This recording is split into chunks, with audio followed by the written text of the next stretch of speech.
Can I be honest? After Sinners, I cried. Do you want to know why I cried? Yes or no? It just reminds you so much of the industry, right? And it's like you could have a gift like he did with his guitar. What if the biggest fight in music isn't talent versus talent, but talent versus timing, cosigns, and a machine that decides who gets the light? Before the whispers, there was a promise. Two sisters, Chloe Bailey and Halle Bailey, a piano and a cover of Pretty Hurts. So clean it cut through the noise. In 2015, Beyonce's Parkwood Entertainment moved fast. Reports of a deal worth up to $1 million, 6 albums over 5 years, and a crown that said future secured. The mentorship wasn't just a signature, it was a syllabus. They learned arrangement, show discipline, and how to build records from the ground up. Writing, stacking harmonies, tweaking production until the songs felt lived in. The early chapter played like a highlight reel. Sugar Symphony in 2016, a slot opening for Beyoncé on the Formation Tour in Europe, TV stages that turned audiences into believers, then a mixtape and a full-length calling card that proved they weren't just protégés, they were builders. But it's like, especially if you're signed to a label, you can't control your release dates or when things get released. Also, musicians don't make a lot of money in the music industry. That's why you see a lot of people, they have brand deals and brand sponsorships. That's where the coin comes from in touring. But like music itself, you're actually losing money. The brand sharpened, elegant, futuristic R&B with chords that moved like weather and hooks that didn't beg for attention. They earned it.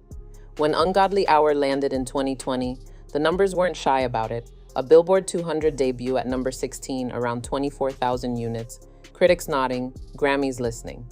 The story wrote itself, young, gifted, guided. Destiny felt simple for a minute. Work hard, sing harder, and the world meets you halfway. But the thing about promises is that they're easiest to keep before the first real test. Then life did what life always does. It split. Halle crossed the ocean to film The Little Mermaid. Chloe stepped into a solo era with all eyes on her. Same last name, same engine behind her, but a different race entirely. Solo careers test more than vocals.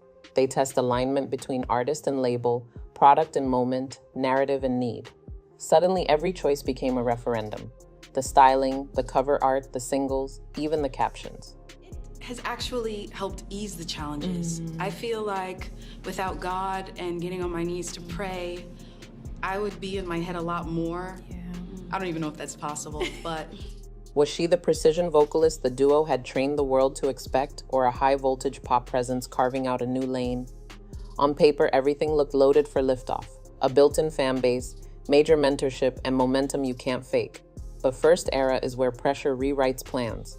Songs that should have introduced a core thesis had to do double duty, reassure old fans while seducing new ones. Visuals leaned glossy, opinions got loud. Some listeners wanted the cathedral-level harmonies, others wanted the club.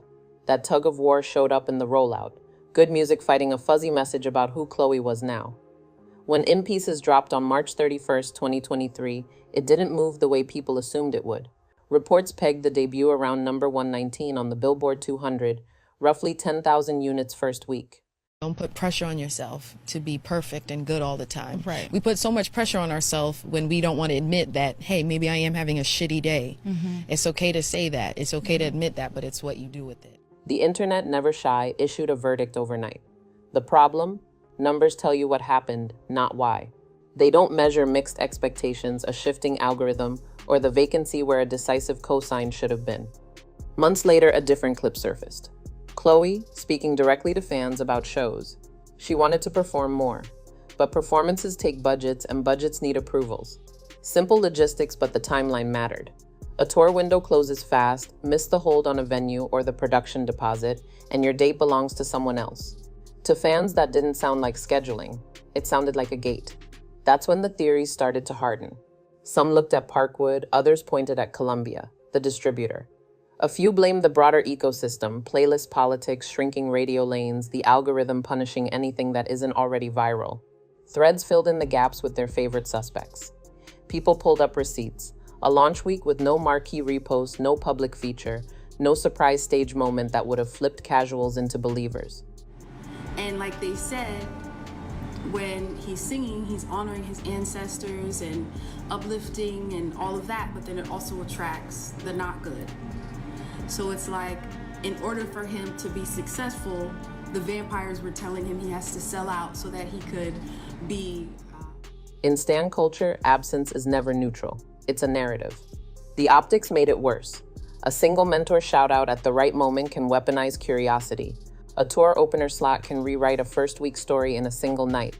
When neither appeared, the silence felt intentional, like a memo you weren't meant to read. And once the crowd senses a vacuum, it doesn't leave it empty. It fills it with a theory. Timelines turned into timelines. Timestamps of when Chloe spoke. Screen recordings of her lives, side-by-sides of other artists who got a bigger push. Even reasonable explanations, label calendars, competing rollouts, budget prioritization look suspicious stacked next to missed moments. Meanwhile, Chloe's candor cut both ways. Being transparent made her human, but it also gave the rumor engine fuel. Clips got clipped again, context thinned out, and the most dramatic version won the watch time. What began as a practical answer about approvals mutated into a verdict about support. Wow. Yeah. Ain't that crazy? Uh-huh. Oh my God. Oh, you want to know something else? Yeah. I learned this because I would produce Sis and I's records. Producers outside will get paid a huge lump sum, but because I would produce Sis and I's records, I couldn't get paid because I was the producer within the group. To some, it read like a gentle call-out of the very camp that discovered her. To others, it sounded like the cost of doing business as a new solo act. Either way, the silence had done its job. It became the story, and what happened next would set off a different kind of conversation. Enter the lightning rod. Blue Ivy's resume isn't a rumor, it's paperwork. A Grammy credit at 9 for Brown Skin Girl. Viral arena moments on the Renaissance World Tour, where a teenager learned to command space in front of tens of thousands. A high-profile voice role in Mufasa. These aren't whispers, they're milestones. And that's exactly why they kick up dust online. Some people see a kid growing into her gifts with discipline and nerve. Others see the ladder moving for her down from the rafters, placed exactly where she's standing. That's where the conversation stops being polite. Because I, a lot of the times, obsess over something being perfect, because I know God is with me, it helps me relinquish some of that control that I don't even really have. Right. The internet starts keeping score. Cosigns, camera time, curated rollouts, screenshots of applause meters, side-by-sides of first-week numbers, threads that ask, if the air rises, who gets air? It's not just envy, it's math people do, when access looks finite. And the math only gets messier when you stack it next to Chloe's arc. Visible talent, rougher outcomes, fewer public boosts from the person who discovered her. That contrast reads like intent, even when it might be nothing more than timing and strategy. Clip lords and comment captains do the rest. They frame Blue as the dynasty's future, and Chloe as the proof that futures have a cost. They pull together every moment that fits. The Grammy, the tour, the film, then stitch it to Chloe's missed cosigns and quiet calendars. Out comes a narrative that's simple, sharp, and sticky. There was always a plan to clear the stage for the daughter, even if it meant dimming the protégé. It sounds cinematic, it travels fast, and it satisfies the appetite for a villain. There's no credible report proving Beyoncé sabotaged Chloe for Blue Ivy. What we have are optics and outcomes, not receipts. The tidy version ignores how the business really moves. Budgets tied to cycles, rollouts built around global tours, algorithms that reward what's already winning. It ignores that Blue's moments are also training reps, not just coronations, and that Chloe's path is a solo rebuild after a beloved duo, harder, slower, more fragile in its first lap. Still, the idea lingers because it explains a feeling. It gives shape to disappointment without wrestling with the mess of marketing, timing, and taste. It says there's a chessboard and a single hand moving the pieces. Maybe that's true in places, maybe it isn't. What we can say is this: Blue's rise is documented. Chloe's talent is undeniable. And the silence between them, the missing cosigns people expected, created a vacuum loud enough for the word feud to echo. But that wasn't the last accelerant poured on the fire. That he could live forever, and his music could live forever. And it's exactly like things that I see and go through every day. And that's why I just broke down crying, because it was showing the people who decided not to go to the other side. In 2025, a film dropped like a parable. Ryan Coogler's Sinners, with Michael B. Jordan pulling double duty in a story about a juke joint in 1930s Mississippi and the vampires who feed on more than blood, on culture, on spirit, on sound. Chloe watched it and cracked open to her fans. She said it stung because it felt familiar, the way success can demand more than talent, the way certain rooms make you bargain with yourself. She got emotional, not because of tabloid drama, but because metaphors sometimes tell the truth cleaner than receipts do. People heard that and ran two different ways. Some toward empathy, yup, the industry will chew you up. Others sprinted toward conspiracy, see, she's exposing something. The clip didn't name names, it didn't need to. It spoke to a feeling artists recognize, that the cost might be your voice and the bill always comes due. What made it travel is the vocabulary. The movie handed everyone. Vampires became shorthand for invisible pressures, NDAs that muzzle, algorithms that reward sameness, budgets that decide which truths ever reach a stage. To some, Chloe was describing the system, not a single mentor. To others, it sounded like a map with certain buildings circled. Either way, the subtext was courage as refusal. That saying no to the easy boost can mean living with slower numbers and longer nights, at least for a while. And that's why the moment stuck, because it wasn't gossip wrapped in cinema. It was a mirror held up to a business that asks for pieces of you and calls it opportunity.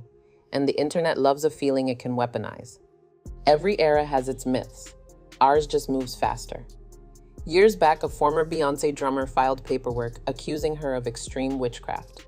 Courts didn't buy it, a temporary restraining order was denied, and later proceedings were dismissed. But the claim lives forever on timelines because it's sticky. One part spooky, one part superstar, zero burden of proof. Add in a rapper like 50 Cent turning award season into target practice, musing that Grammys can follow relationships, throwing side-eye at Blue Ivy's win, and you have all the ingredients for a story that doesn't need facts to travel. And somewhere in the middle, an actual person is trying to release a song and book a stage without becoming a meme. The loop is efficient. A clip gets clipped again, context thins, and the spiciest 9 seconds outrun the full 2 minutes. Reaction channels stitch it to old headlines, then layer ominous music and screenshots that feel like receipts. A tweet becomes a thread becomes a video essay, and pull quotes graduate from questions to verdicts. Corrections are boring, so they stall. Speculation is thrilling, so it sprints. Ambiguity becomes currency. Silence reads like guilt. Legal caution reads like fear. And even a neutral no comment gets framed as confirmation. Confirmation bias does the rest. If you already think the industry is a shadow play, every quiet week looks like a cover-up. If you don't, the same timeline reads like scheduling and strategy. Parasocial loyalties harden it further. Chloe's pauses get read as pleas. Beyonce's restraint gets read as ruthlessness. Two audiences, one set of moments, completely different weather reports. And timing pours gasoline. Award seasons, tour announcements, and album cycles amplify half-facts into folklore before anyone can slow the spin. So where does that leave Chloe? Strip away the noise and you land here. A singer who's demonstrably talented, documented as critically acclaimed in a duo, and publicly wrestling with the grind of going solo. The early data points cut both ways. On one side, the numbers weren't what she or her team wanted. On the other side, the voice is the same, the work ethic is visible, and the fan base, while volatile, sticks around for effort and honesty. If you've watched long enough, you know this part of the movie. Some artists break on the first try, others circle the runway until the timing lines up and the narrative stops arguing with the music. The industry loves heirs, but it respects survivors more.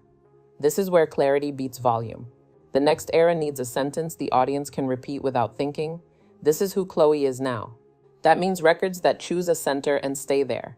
Melodic stakes high enough to showcase the belt, production confident enough to leave space, lyrics that sound lived in instead of lab tested. 3-song arcs matter: lead with intent, follow with depth, close with proof. Each drop should answer one question and create a better one. Then there's the coalition. Features aren't lifelines, they're mirrors. One left field collaborator who makes perfect sense after you hear it.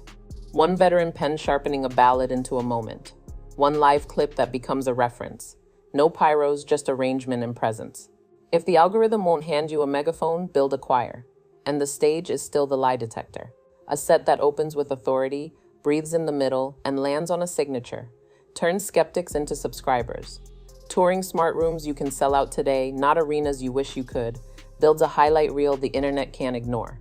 Momentum isn't magic, it's a calendar. Which raises the last question, the only one that really matters. Maybe the machine crowns favorites, maybe it doesn't. Maybe it just rewards whoever solves the puzzle at the right moment. The single that fits the season, the rollout that meets the mood, the aesthetic that feels earned, not engineered. What we know is simple. Chloe's talent isn't speculative. Blue Ivy's achievements are documented. Beyoncé's shadow is long enough to turn guidance into pressure. Between those truths is the story you just watched unfold. Hope, silence, symbols, and a scramble to be seen. If you're looking for a villain, the internet will hand you 10. But if you're looking for a fight worth following, watch what happens the next time Chloe releases music with a narrative she controls. Because if there's one thing Centers got right, it's this. There are always vampires in the room, but there are also artists who refuse to be a meal. The win here isn't a clapback, it's a record that doesn't blink, a rollout that doesn't beg, a live moment that shuts a room up before the first hook lands. When the work turns inevitable, even silence has to stand beside it. Maybe Beyoncé steps in later with a visible cosign, maybe she doesn't. Either way, the outcome depends less on a post than on a pulse. The kind of song that feels like it already existed and Chloe just found it. And Blue's path writes its own test. Turn the platform into practice until the last name is the least interesting thing about the performance. If that happens, nobody has to dim for anyone else to shine. So the ending isn't a verdict, it's a velocity check. Keep your eye on the next 3 moves, one undeniable single, one clean visual that feels authored, one stage moment people pass around without the caption. If those land, the rumor becomes a footnote and the feud turns into background noise. If they don't, the lesson becomes the blueprint. Either way, the story keeps moving because in this business, momentum is the only judge that never needs a headline. So what do you think actually decides who gets the spotlight? Talent, timing, or who's standing behind you? Drop your take below.